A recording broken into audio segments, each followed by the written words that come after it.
It's another week, another day of the new normal. I'm Chad Ricardo, Darrell Balknight, of course. Mr. Clark Ray, thank you for joining us, Clark. We are still here. We are wondering if and when athletics are going to go down. Schools have been shut down for the remainder of the year for the most part. Clark, I know that Mayor Bowser recently gave a speech. She gave some updates. What can we take from that? Well, look, I think there were a lot of people very interested in what the mayor was going to say today.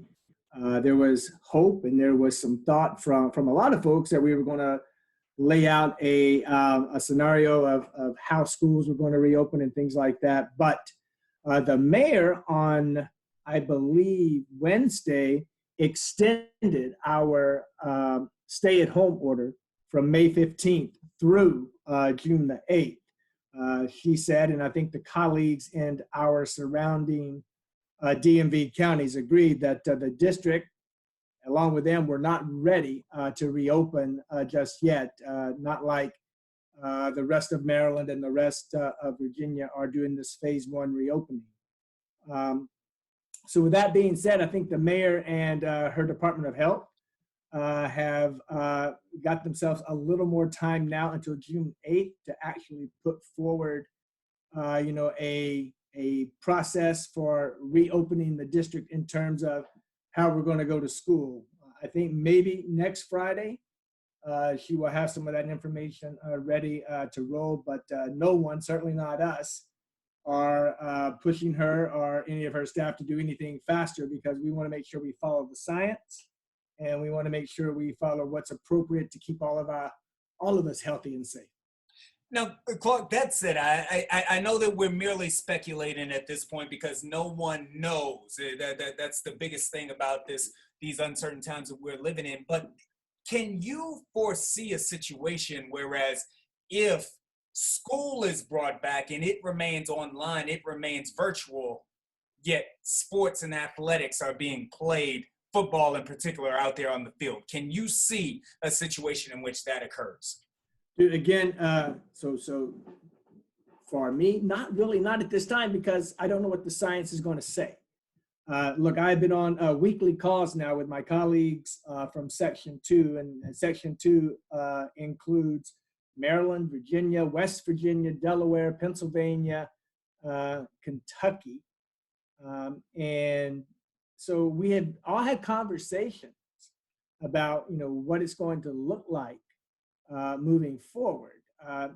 There's not a whole lot of optimism out there about fall sports, especially for the contact sports. Man, I have heard everything from that some folks aren't worried about the actual physical contact in the sport of football because football players have on, helmets and pads and face masks and they actually wear a mouth guard. But more of the concern would be along the sidelines where people are not with helmets on, not with face, mouth guards in. How would you appropriately social distance? I mean, so there's a lot of speculation out there, and that's exactly what it is speculation. One could conceivably think about maybe a cross-country meet, not running in large groups, but running in appropriate size groups and running just for time based. So you're not really racing against someone, you're racing against the clock. I believe there will be high school sports in some shape and form somewhere across this country. And whomever does it and does it right, we will, if we're not the ones doing it, we will certainly look to emulate that in order to get our student athletes the exposure and the playing time that they've worked for. Darrell, I'm going to pass this over to you for just a second, but Clark Ray, when those words are spilling out of your mouth, I can't help but to feel a sense of sadness falling over me. I think about the seniors, man. I think about the seniors and this being their senior year. If indeed this football season doesn't kick off, what is that going to do to the communities who invest so much time and effort into Friday nights, Saturday afternoons, and what's it going to do to the kids? Right. Well, I think that's got to be that's a big question, and I think there have been some preliminary studies that I've just seen talking about the mental health aspect of this and the effect on student athletes. So we're definitely going to have some work to do there. But you're thinking about the seniors going forward. And a lot of people are thinking about the seniors that have just had their time. There have been, conversations about flipping. Would you flip football to the spring? And would you flip maybe, baseball and softball back to the fall? But then again, in some point, if you're flipping, what's that going to do to other spring sports? Our spring sports student athletes have already lost a season. Why would we jeopardize and have them lose 2 seasons? And again, it's why you and I and Darrell are doing this conversation right now. It's a new normal, and we haven't figured out what that new normal is yet. Clark, one of the things I'm interested in, and you brought it up with the first point you were making, is the discussions that have been held between you and folks involved in Section 2 that, as you said, extends many regions from the Mid-Atlantic all the way, down to the South and Southwest and extending as far as Kentucky. Do you think there, in terms of scheduling and opponents, is a trickle-down effect? So, for instance, many teams in the WCAC play teams out of state. St. John's will play teams from Florida and California, Gonzaga, and then DeMatha would do the same thing. If the Mid-Atlantic region decides to hypothetically hold fall sports, but teams elsewhere decide against that, how will that affect scheduling? And is it possible that if fall sports are indeed played, there will be a reduction in the amount of sports that are actually, or the amount of games that are actually played? Right. Look, that is a great question and a great point. What we have, you have state, the District of Columbia, again, I'm going to say we're so geographically compact and so small that we're not going to open up in, for athletics, we're not going to open up in like staggered stages. Now, you look at a state like Maryland and Virginia, they're already doing phase 1 openings across their state, but not within the DMV. So it could be that maybe that Virginia and Maryland would be able to move to a phase 2, and a phase 3 may incorporate some kind of high school return to the actual classroom and a fall sports calendar, without there being that same opportunity for those of us in the actual DMV as we know it. With that also being said, you have to look at scheduling. Depending on how late there is a return to school, is it, if we all go back in August, everything, can pretty much stay the same. If you go back, in September or October, a lot of these football teams and fall sports teams will have to look at only maybe perhaps playing just league games. And then you've got, our defending state champion out there, Friendship Collegiate, who is really independent, and they don't have a league. So what is that going to do to them? Would they pick up, for instance, if a Gonzaga or a St. John's had to drop a Mater Dei, or someone down in Montgomery, Alabama, would then a Friendship Collegiate be able to pick up enough games to have a complete season? I hope we get to that, and I hope we have those kinds of issues problems to solve, as opposed to just not having a season. But then again, we in the District of Columbia will follow whatever the mayor and her Department of Health instruct us to do. So once they give us the green light that it's all right to have some kind of physical activity or return to play, then we as athletic professionals will figure out how to do it. But we're not even going to get there until our Department of Health and the mayor say we can do that. Uncertain times here. That is the new normal that it is that we are living in. Clark Ray, thank you very much for stopping by. Coming up next, Chris Dunlap, Josh Elori. We're going to talk about coaching changes, and Walter Rouse is on his way. It's the new normal. And we're back in another episode of The New Normal. Myself, Chad Ricardo, Darrell Balknight in the building, bringing on our old friend, Mr. Josh Elori. Josh, I didn't even know that you were welcome or allowed in The New Normal, bro. I thought that we did that's kind of funny given you are in charge of it, so yeah. Good point. Well, I'll tell you what, we're going to talk a little bit of DCSAA high school head coaching changes. We'll get to Sidwell making a coaching change. We'll even talk about St. John's. First, though, we want to begin with Wilson. This was the first domino that fell, and it was a huge one. Coach Minoso Rogers of Ballou, a successful coach at Ballou, leaves his post at Ballou, moves over to the Wilson Tigers. Before any of us start to talk about this, we want to throw it over to Chris Dunlap. Wilson Tigers hiring head coach Manoso Rogers. Chad, I think is a great move for this Wilson Tigers football program. Coach Rogers comes from Ballou. He brings championship experience, 2017 DCIAA and DCSAA champion head coach, and also was the runner-up in the DCIAA Turkey Bowl in 2018. Comes over to Wilson for a Wilson program who I believe coming into this 2020 DCIAA football season will be in a bit of a rebuilding stage. So I think he's the perfect person in this post-Coach Mark Martin era to come in and get this program back on track to where we see them competing for a spot in the DCIAA Turkey Bowl once again on a year-in and year-out basis. So I definitely believe Coach Rogers is the right man to come in, right this Wilson Tigers ship, and get this program back to where they want to be, and that is competing for a championship. Thank you for that, Chris. Manoso Rogers, my main man, he's a great and quality head coach. He always talks about grit, always talks about getting it done. Joshie Laurie, you cover a lot of DCSAA games in the district. What are your thoughts on this coaching change? I love this hire. Now, it's going to be weird not seeing Coach Martin on the Wilson sidelines, but Coach Rogers is the guy for the job. He's got a championship pedigree, won a championship when he was over at Ballou, and also was part of the friendship program before that. He knows the city, knows the kids. He's going to instill a winning culture there, and it's going to be just a matter of time before they're knocking on the door, competing for DCSAA championships again. One of the things that I love about Coach Rogers at Ballou is he was a coach who got more done with less. You feel me? That Ballou roster, although very talented, they often had 20, 30 kids on that team out there. But Coach Rogers, again, through teaching grit, through teaching determination, through teaching teamwork, he got it together. What can Coach Rogers do with Wilson, which I believe is one of, if not the largest public school in the district? So he's got a larger crop of student athletes to choose from. Well, with that, he's going to have more talent, and that's what you're speaking to. So he's going to be able to maximize that.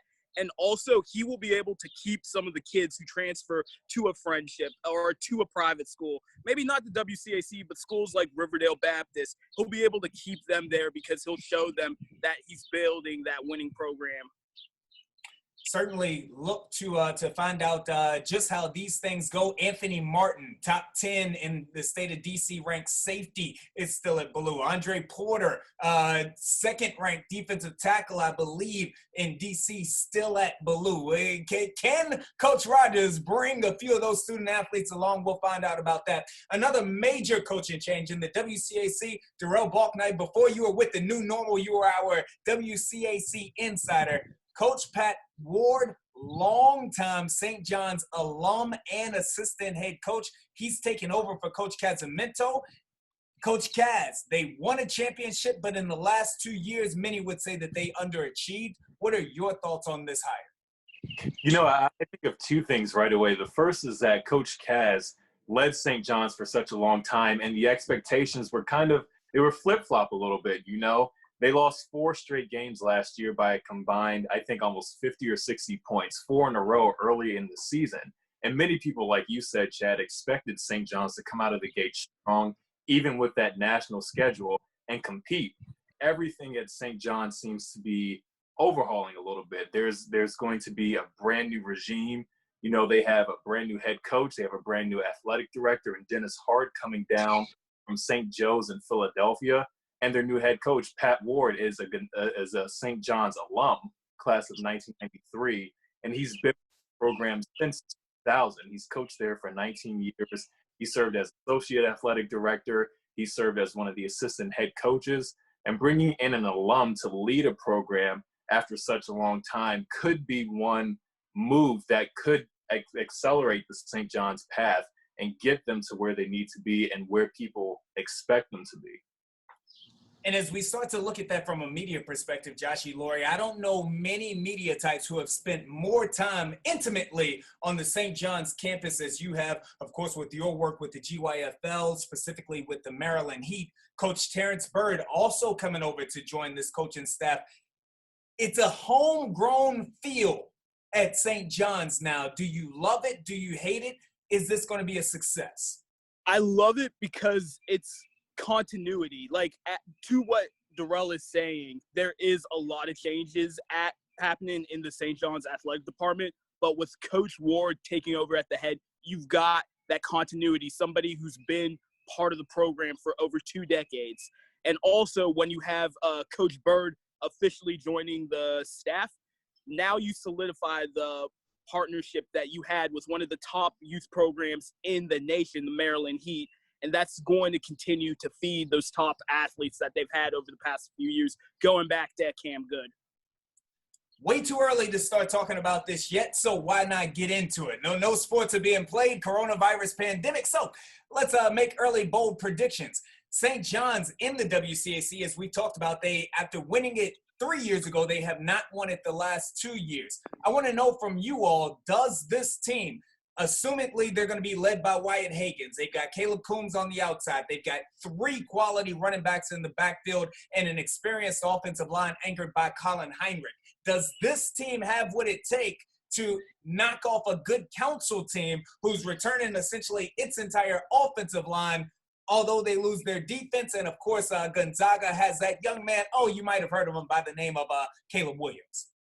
Well, look at this way. St. John's made it to the WCAC championship last year and only lost by 2 points to good counsel. So that is a start. And despite the 7-5 record they had last year, and this culture change should be, you would hope, one that benefits them not only in the short term but in the long term, with getting St. John's back on track, especially with where they were in 2017 when WCAC for the first time in, I believe, 28 years. Jesse Laurie, not only those 2 teams, but the Matha. They've got Cameron Edge, big-time quarterback, coming back as well. 3 backs led by Bangura in their backfield, and an experienced wide receiver squad, not to mention their defense, which could be dominant, led by Greg Penn. Where do the Cadets finish? I honestly think it comes down to the development of that defense. You and I know that the St. John's defense, even though they lost a couple of key pieces, they were a young defense last year, and they got thrown to the wolves with that out-of-conference schedule. So if they can continue to progress at the rate that they are supposed to, especially with how the younger defenders came on towards the end, I'm thinking of guys like Rohan Davey, Joshua Jefferson, the corner. If those guys continue to progress the way that they were towards the end of last season, they should be right in the mix for the WCAC once again. There you have it. Wilson with the coaching change. St. John's getting back to alum come back home for the Cadets. Donald Davis stepped down from Calvert Hall earlier this year. He cited, wanting to explore more opportunities outside of the school. And you have some news that involves Sidwell Friends and Donald Davis. Can you tell us about that and what you expect from this program? And I tell you what, this is a story that I broke last week. This is Donald Davis leaving Calvert Hall. Some would call him crazy. Donald Davis leaving Calvert Hall for Sidwell. Why would they call him crazy? They would call him crazy because Sidwell went 1-8 last year. The previous year they won 1 game, or maybe they lost. They didn't win a game at all. This Sidwell program has struggled as of late. Donald Davis built a monster at Calvert Hall, but he's coming on down. I tell you what, though, Sidwell Friends is one of the top academic and athletic programs in the DCSAA. Don't let that football record fool you. You look at their soccer program and whatnot as well. This is a program that has the potential to make things happen. For Donald Davis, I think this is a great look, and I look forward to seeing what Coach Davis can do at Sidwell. Do you also think that of a culture change for Sidwell Friends? You have a powerhouse program, one in Calvert Hall, and then you go to Sidwell Friends. Interestingly enough, because that's one of the things that you speak about with football teams, right, is culture, and culture changes when a new head coach comes in. Although I do firmly believe that Coach Davis will bring his own spin on this program and help to get them back to their championship winning days. The culture at Sidwell is one of the strongest points. That is from the alum, that's from the faculty, that's from the staff, that's from the students and the student athletes in and of themselves. So though Donald Davis and his staff will bring some X's and O's, and they'll bring a winning mentality, there's absolutely nothing wrong with the culture at Sidwell. I would hang out at Sidwell if I could. I would eat lunch on their quad if I could. Sidwell is a wonderful place to be. And I'm sure that we owe Donald Davis all the congratulations for him landing that opportunity. Speaking of Sidwell, we've got Walter Rouse coming up next. It don't get no better. This is the new normal. Welcome back to the new normal. Bringing to the show right now one of my all-time favorite student athletes, Mr. Walter Rouse, formerly of Sidwell, now with Stanford. Walter, how are you, brother? I hope that you and your family are staying safe with all of this. We are staying safe, and we're doing very well, all things considered. Thank you. I want to start you off here, bro. We were just speaking last segment about the fact that at Sidwell, again, your former program, there has been a coaching change. Coach Simon, he has given years of his life to that football program. He's going to be on his way out of the door. A new coach, Coach Davis, is coming in. I know that you spent a lot of time with Coach Simon. He meant a lot to you. Talk to us about your relationship with Coach Simon. Well, I just have to say, like, without Coach Simon, I may not be where I am today. He convinced my parents to allow me to start playing football in the 9th grade. He had such passion on the field. Whenever he got talking, you could just see it in his eyes. He would go 0 to 100 real quick, and you could ask anybody that. And we fed off that from him, and we loved that. And just Coach Simon, he's just a genuine person. And he literally put his heart and soul into this football program for the 20 plus or 30 plus years he's been at Sidwell. And he's had a great run. And I'm so thankful that I've been able to be coached by him. Ton of outstanding young men, as you said, who will walk in the footprints that Coach Simon laid out for you. Presently, you're out at Stanford. Obviously, we are in the midst of the coronavirus pandemic, COVID-19 wreaking havoc on the entire United States, if not the world, for what it's worth. Football.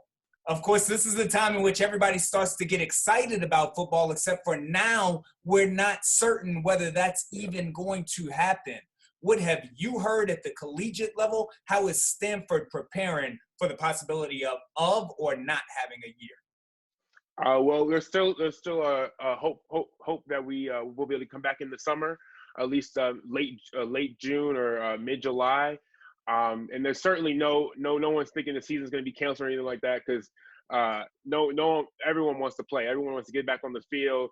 Everyone wants to be at Stanford right now, training, getting ready for the season. We haven't heard too much yet. It's all up to the president and what the local and state government's doing right now.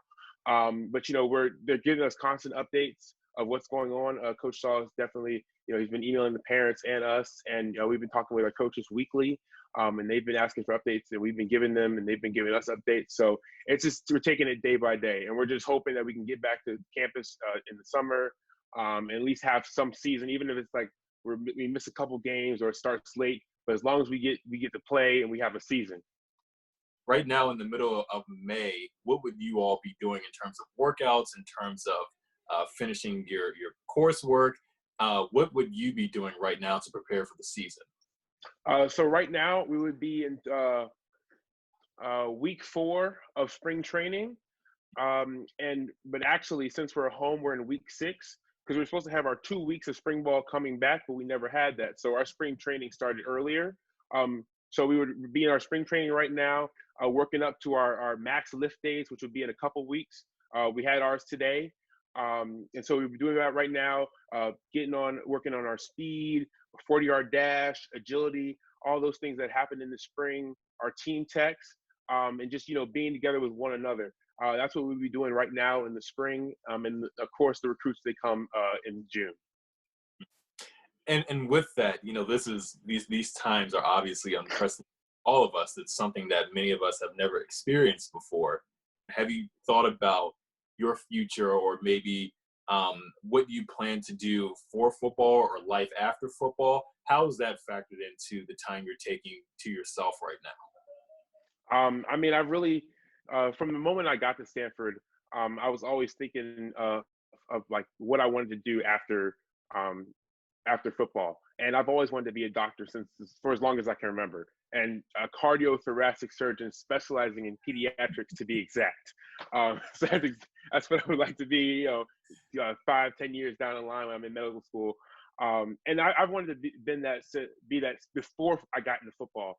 And from the moment I got paired up with my academic advisor, I already know what I want to major in, biomechanical engineering.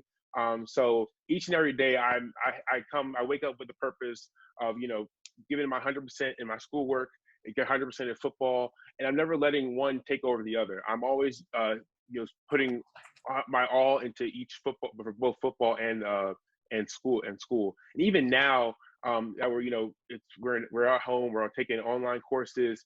I had to get a routine going, because no one wants to learn across, like this. Everyone wants to be face to face.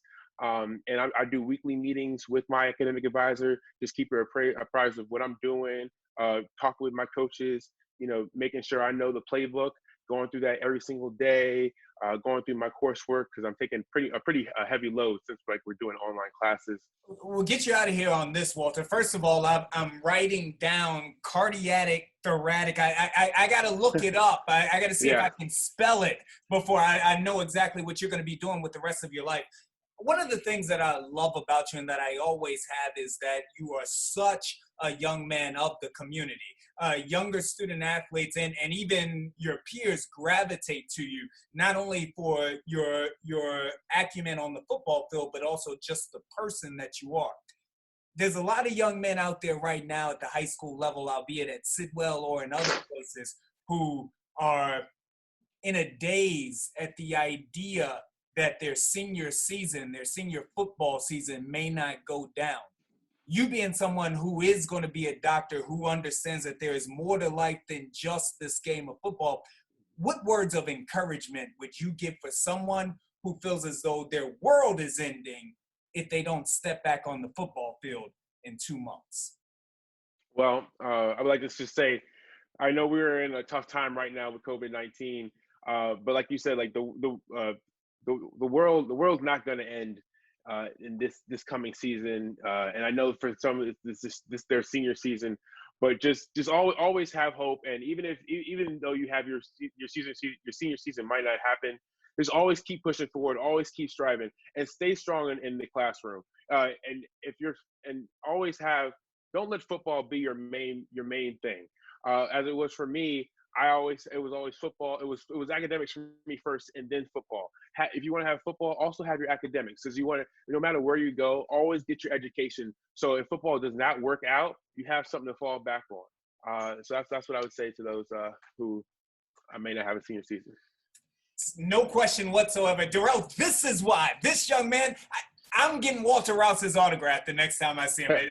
Point blank, that's the way you do it. Walter, thank you very much for stopping by, bro. We absolutely appreciate you. Hey, thank you for having me. I appreciate that. That was good meeting you too. Walter Rouse, Sidwell Friends alum, Stanford, presently is where he calls home, and this has been the new normal.